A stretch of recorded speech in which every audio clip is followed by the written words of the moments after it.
Hello and welcome to Dr. Varsha Gaitonde's channel. In this lecture, we shall discuss about bulk segregant analysis, which is called as BSA in short form. Bulk segregant analysis is one of the four approaches of specialized mapping. Here, bulk segregant analysis, three words are having specific meaning. Bulk means make use of bulked samples, which saves breeders time and money. Segregant makes making use of a segregating population, but it does not require prior mapping information. Then analysis is screening the whole genome. What does you mean by not require map information? That means many of the techniques demand prior mapping information. That means genome sequencing and mapping information is required, but here it is not required. Analysis means the technique itself screens the whole genome phenotypically but not genotypically. Bulk segregant analysis, combining marker and population, characterization of mapping population, and segregation distortion in linkage mapping are the four specialized mapping techniques. In this lecture, we shall restrict our discussion to bulk segregant analysis, and rest of the three methods we shall discuss in some other day. Let us see what is mapping and other mapping techniques. Mapping is the collection of genetic markers or gene loci. There are different mappings like physical mapping, chromosomal map, or gene map, like that. Genetic map is establishing the location of genes on chromosomes because this is quite related to our today's topic. Let's see exactly what is bulk segregant analysis. It is an indirect selection by using qualitative traits. Sometimes quantitative traits are also studied here by using QTLs. It is useful in analyzing the conventional markers. The basic principle of segregating population it is utilizing. F2 population is divided into two contrasting pools. It helps in selecting the recessive alleles and dominant alleles. It works with the principle of near isogenic lines. Widely used for identification of markers putatively linked to the gene of interest with the minimum effort and expenditure. Why we should go for bulk segregant analysis? Here the picture shows.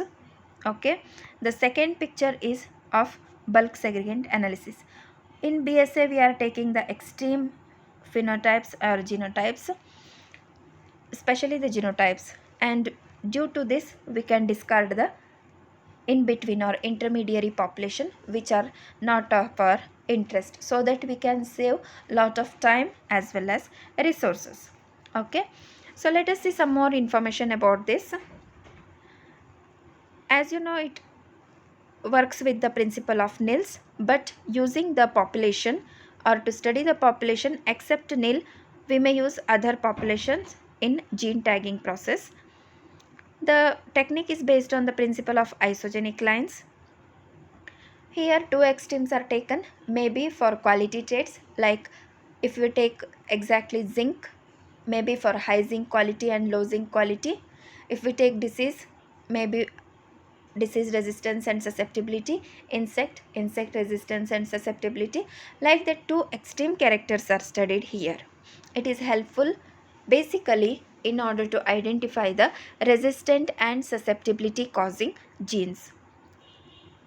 Usually DNA is isolated from 10 plants, that means in a pool from long back 10 are used to bulk in a single pool. Okay, the resistant parent, susceptible parent, resistant bulk, susceptible bulk are surveyed for polymorphism using polymorphic markers. Remember, only polymorphic markers are used here. I think you are knowing the importance of polymorphic markers. The basic purpose of BSA is rapid procedure for identifying interesting genes in specific regions of the genome. Within each pool or bulk, individuals are identical for the trait or gene of interest but are arbitrary for all other genes. Two pools consisting of the traits are analyzed to identify marker that distinguish them. Okay, one more basic principle is we shall identify the markers which are very close to the trait of our interest. Markers that are polymorphic between the poles will be genetically linked to the loci, determining the trait used to construct the poles. Two poles are taken by phenotypic selection, but what we are doing, we are taking the polymorphic markers in such a way that those are related to both the poles. For example, polymorphic markers related both to a resistant pole as well as susceptible pole. Now we shall compare the traditional mapping strategy and BSA. In the first figure, you shall see that traditional mapping population may be genome-wide association mapping or linkage mapping. Here, as you know, the population follows normal distribution curve. Generally, in a population, if we take 300 to 3000 individuals, what will happen? Lot of phenotyping and genotyping work will be involved. Here in the traditional mapping, we are phenotyping the entire population as well as genotyping the entire population. But in case of BSA, what we are doing, we are making the pools like disruptive selection. We are taking the two extreme types, then we are going for F2 and taking only the dominant and recessive side. If we are taking Mendel's 1:2:1 segregating population in F2, only we are selecting these two extreme types. Okay, so here phenotyping the entire population but genotyping only two samples. The same thing is depicted here, and after screening them we will go for gel electrophoresis and DNA extraction, gel electrophoresis, then identifying the marker linked to the trait of interest. The three basic layman steps are: group the plants according to either high or low expression as we discussed so far, then extract their DNA from those two bulks. Remember, we are not taking any other plants except the two extreme pools. Use genetic markers to analyze the allelic frequency. Okay, if you are a breeder or geneticist, you should know, apart from those three steps which I have already discussed, those are creating the F2 mapping population. From there, establish linkage using bulk segregant analysis. As you know, in any mapping program, if we are planning to identify a particular marker related to a trait of interest, we shall go with the principle of linkage, because linkage is a hero in our mapping program and recombination is a villain. Okay, then identify flanking PCR markers. What are the flanking markers? If this is a chromosome, we are having gene of interest here and two markers which are closely linked on both the side. Or the utility of flanking marker is, if they are located on both the side, we can easily identify or track the movement of this particular gene over the generations. Screen recombinants by PCR analysis of a large mapping population with flanking marker, then fine mapping and mutation genes identification. Always whenever we are going with BSA, for further efficiency we should plan with fine mapping and mutation gene identification. The sixth step is converting genetic distance to physical distance. Here this can be done normally by using the recombination, by calculating the recombination frequency, genetic distance, physical distance and all. Then we shall discuss about the fine mapping process. Although bulk segregant analysis is very effective way to detect linkage, it usually does not allow determination of the order of closely linked loci on a chromosome. Okay, no doubt BSA will identify the flanking marker which are located on either side of our gene of interest, but it won't go with the closeness of our gene. That means we should identify the such kind of markers which are very close to the gene of interest. For that, what will happen? Fine mapping will definitely help. It is necessary to examine individual F2 plants with marker from the region. Small mapping population of about 50 to 100 individuals, homozygous of F2 plants, will be tested with different markers. The normal process utilized here are maybe southern blotting technique, then RFLP or RAPD. These are the traditional techniques. If we take the modern screening technique, we should, or modern mapping population analysis, we should go for SSLP, that is simple sequence length polymorphism, restriction fragment length polymorphism, or cleaved amplified polymorphic markers. If we are using the codominant markers, will give the efficient results. Next step is screening for recombinants. 1000 plants will be analyzed by PCR with flanking markers. Here see, in the previous step for fine mapping we were using limited number of plants, but here again we are increasing the population size. To identify the flanking markers, recombinants will be used for further mapping. Genetic interval containing the mutation is narrowed down as much as possible by creating and analyzing new markers in the region. Initially, markers that are only one recombinant apart from the mutation are identified. This sentence is very important. Markers that are only one recombinant apart from the mutation are identified. Here, mutation means the region or the gene of interest where a particular segment or a particular allele is mutated. Okay, that is a mutation meaning here. Next, in the last step, identifying the interesting genes. To identify the interesting genes, cloning is required. For cloning, transformation principle is utilized. The most direct evidence that a particular clone corresponds to the target gene is by complementation of the mutant phenotype by transformation with that gene. The interesting gene is expected to be contained in one or more of the cloning contig. तो contig क्या होता है? It's a set of contiguous clones. Okay. If transformation principle is not working with the particular set, then high resolution mapping to demonstrate co-segregation of the candidate gene with the phenotype is used. Let's see the difference between BSA and introgression mapping. BSA and introgression mapping are having their own advantages, disadvantages, and field where they can be utilized. In case of BSA, we are taking the high strain and low strain parents. Okay, as I already told, maybe disease resistant, disease susceptible. Two parents, extreme parents we are taking, we are going for crossing and generating the F1, then we are going to F2. In F2, here what will get? 1:2:1 segregating ratio.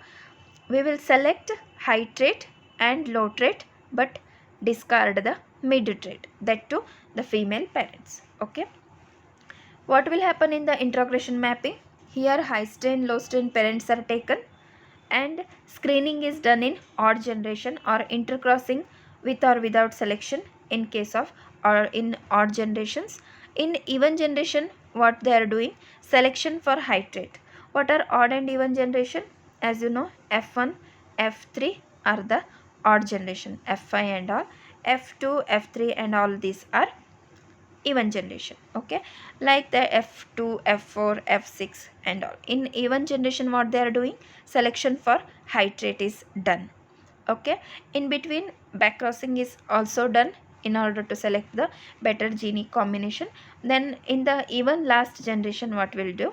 They'll go for high trait selection. Only they are selecting for high trait, not for the low trait. Okay, all the other characters are discarded. That is the difference between introgression mapping and bulk segregant analysis.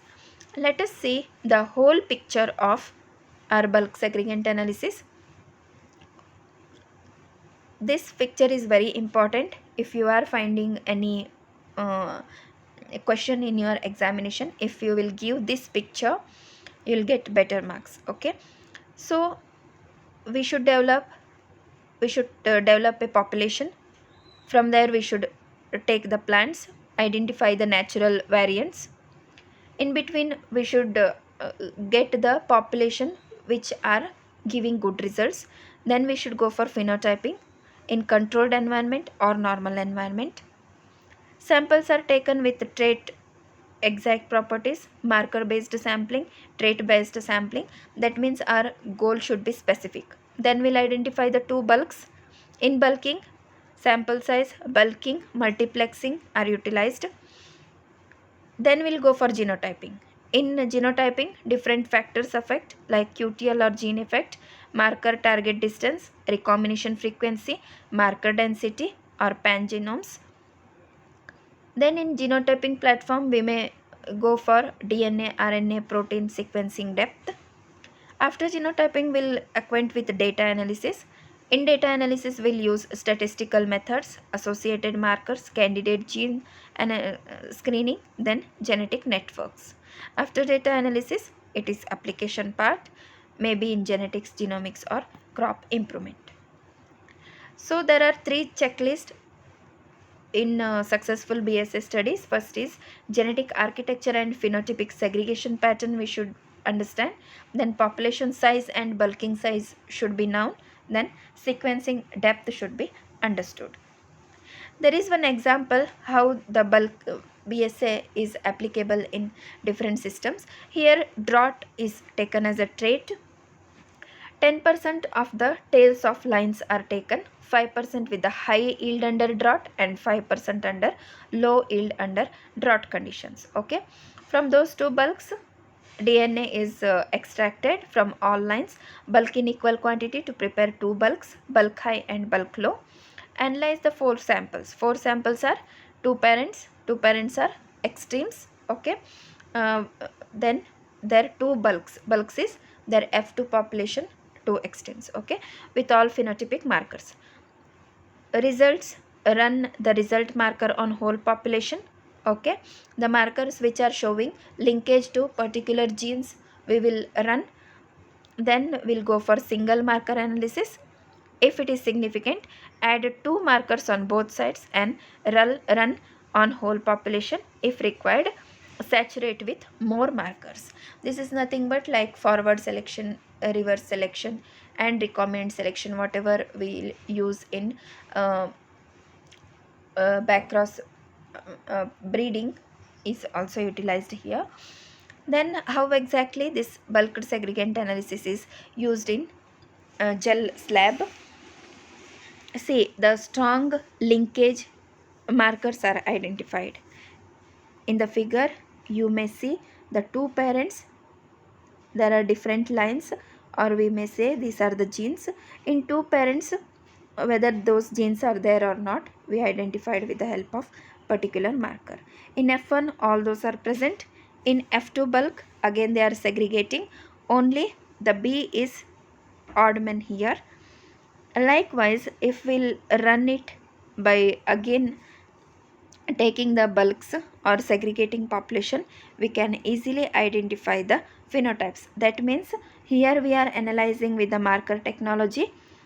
Again we are taking the bulk, means screening the whole population phenotypically, and we are identify the markers of our interest or genes which are linked to particular markers. Okay, so here the populations generally utilized are mutagenized. AMS is generally used to mutagenize, then mapping populations and natural populations. Applicable genotyping platform are whole genome sequencing or RNA sequencing, bulked segregating analysis. Okay, so friends, so far we discussed about what is bulked segregant analysis, how this specialized mapping population is or method is helpful in identifying the particular gene related to trait of our interest, then how it is utilized or how it is used to identify the markers linked to the gene of interest or mutants generated and linked markers with that particular mutants. Then we discussed in different crops like in rice how it is utilized. Let us talk something about its advantages and disadvantage. Bulk segregant analysis won't genotype the whole population, so only the phenotypic part is taken, phenotyping, but genotyping is less, so that we can save time as well as more resources. Okay, so it's a quick process in order to identify the mutations. If I can give you a specific example, if in wheat rust a specific mutant has generated, so that the resistant gene converted to susceptibility. Okay, by using this quick technique we can easily identify which gene has mutated, or what are the markers related to that particular gene, and we can track its history. Okay, or we can see the evolutionary pattern. That is the beauty of BSA. What are the disadvantage? As we are not genotyping the whole population, there may be failure sometime. Okay, that's all about bulk segregant analysis. If you have any doubt, you can put it in the comment section. Thank you.